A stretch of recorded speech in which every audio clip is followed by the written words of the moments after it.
Welcome everybody. My name's the Chess Chef, and in this video I'll be helping you get a better understanding of one of the most complicated and studied type of endgame, which is the rook and pawn endgame. There's a lot of things that can go wrong when you have no clue how to navigate through the wilderness of rook endgames.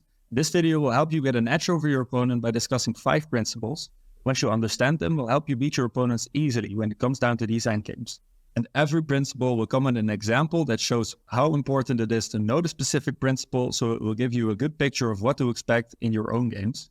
Now, don't forget to leave a like and subscribe if you like the content, and follow me for more amazing videos. Now let's get right into the first endgame. The first thing I'm going to show you is how important it is that your rooks are active. What this means will become very clear in the following example. In this game, Black decided to, instead of defending against White's passed pawn on a3, play the move rook to b3 instead.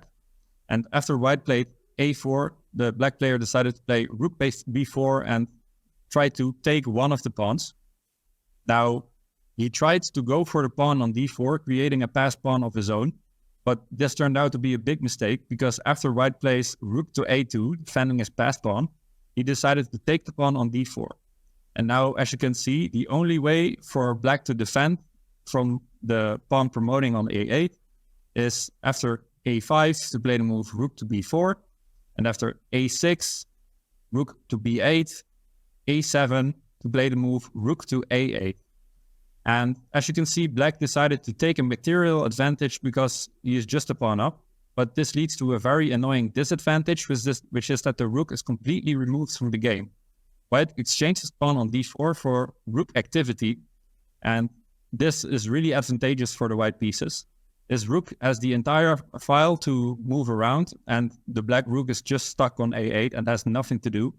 Now, White's king can come in and exert pressure on the weak d pawn together with the rook, and whenever the black king decides to move to the queen side, like this, he tries to get rid of White's passed pawn, but the king can just start going to the king side and take the pawns, and now White has a winning endgame.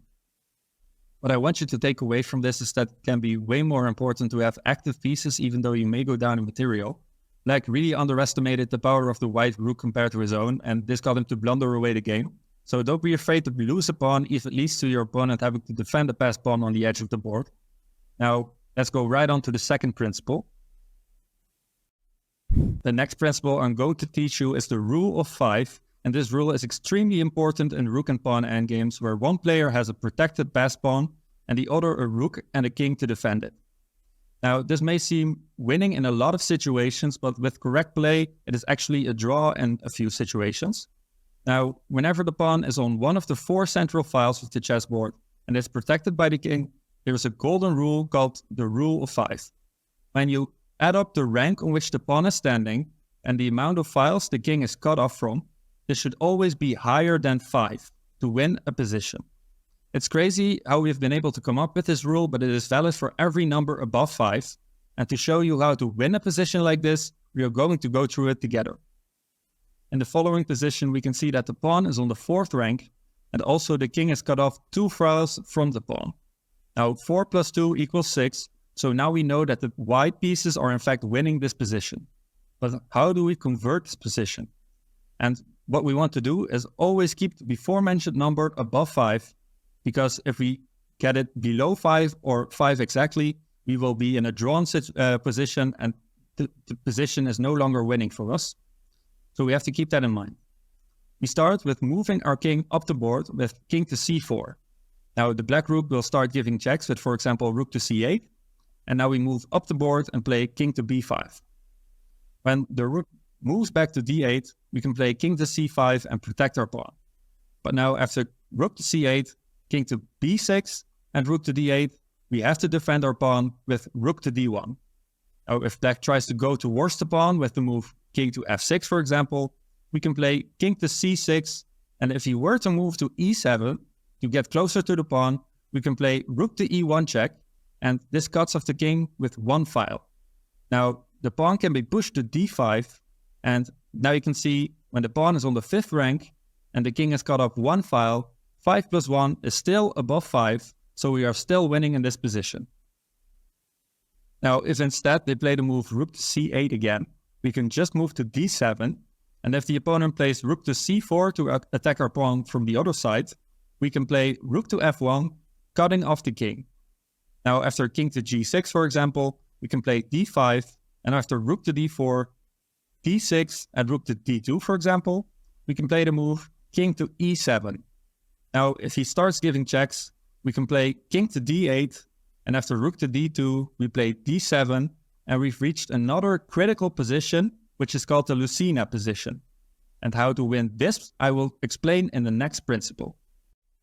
Now, for the third principle, I will be discussing the Lucena position, which is critical to be able to convert winning in Rook Endgames. Now, this can also be pretty easy if you know how to build a bridge for your king. And how to do that, I'm going to show you in the next example. In this position, your king is stuck in front of his pawn and wants to be able to promote it. And to do that, when we move our king to the side, the rook will just start giving checks. So we'll have to need to use our rook to be able to hide our king behind it. Now, in this position, after the king moves to g7, for example, we can play the move rook to f4, lifting it up to be used as a shield for our king. If now our opponent's rook tries to cut off the king on one side, we go to the other one and try to move out of the way of the pawn. After king to c7 and rook to c2 check, we step behind our pawn with king to d6. Now, when they check us, we play king to e6, and if the rook would check us on e2 again, we will move to d5, and if they check us again, we can play rook to d4 and block with our own rook. Now, there's no way to stop promotion, and if instead they try to exchange rooks, the king cannot get close enough to the pawn, and we just promote a queen. If instead of giving checks, they play a waiting move, like king to g6, we can play rook to f6 check, and after king to g7, we play rook to f5.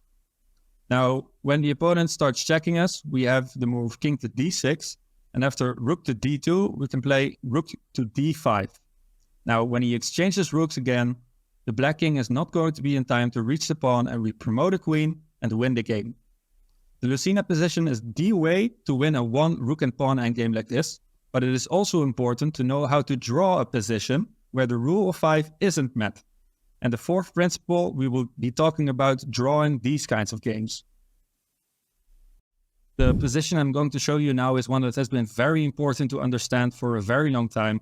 It's called the Philidor position and occurs when your opponent has one pawn, which you will try to promote, and a rook to help him reach that goal. And you, as a defender, will only have a rook and a king to defend the position. So in contrast to what we've seen before, the rule of 5 is not met in this position, because the pawn is on the 5th rank, but the king is blocking the pawn and is not cut off from the defense at all.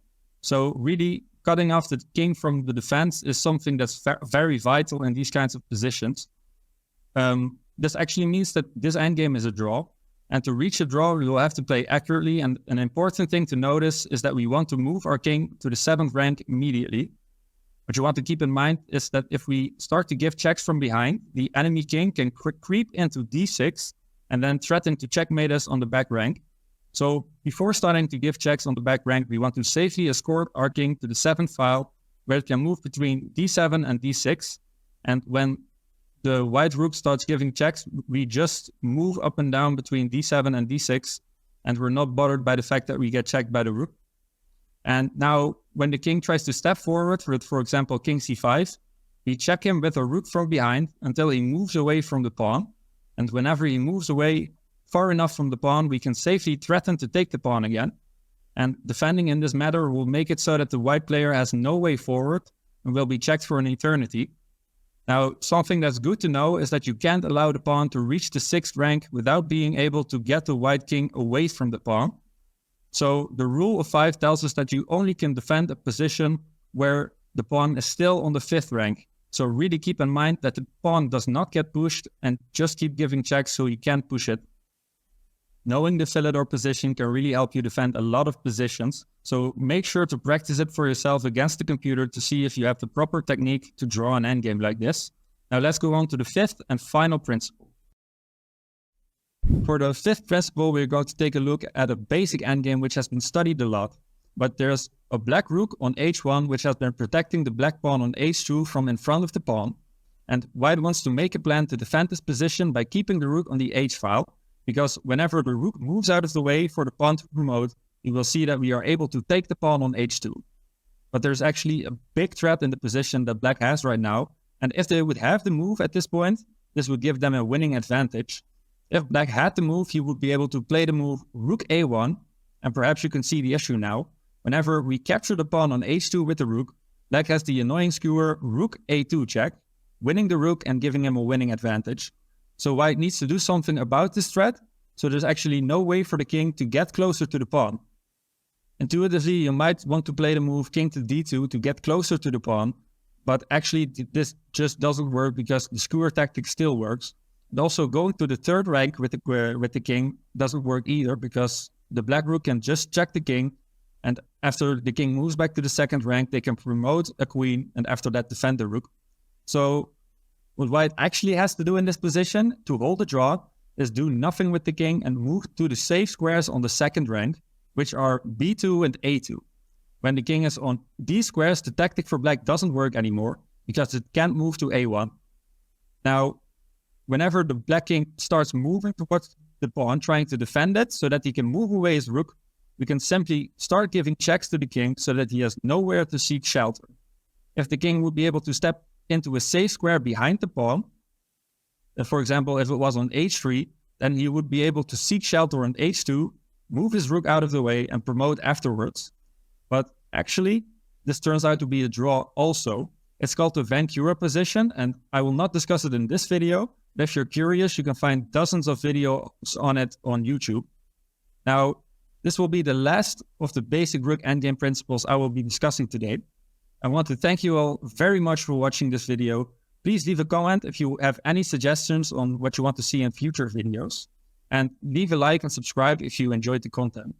Now, this really helps boost my ego, but also the YouTube algorithm will pick up on it and push my videos to a wider audience. So thanks again. I hope to see you all in the next video. Bye bye.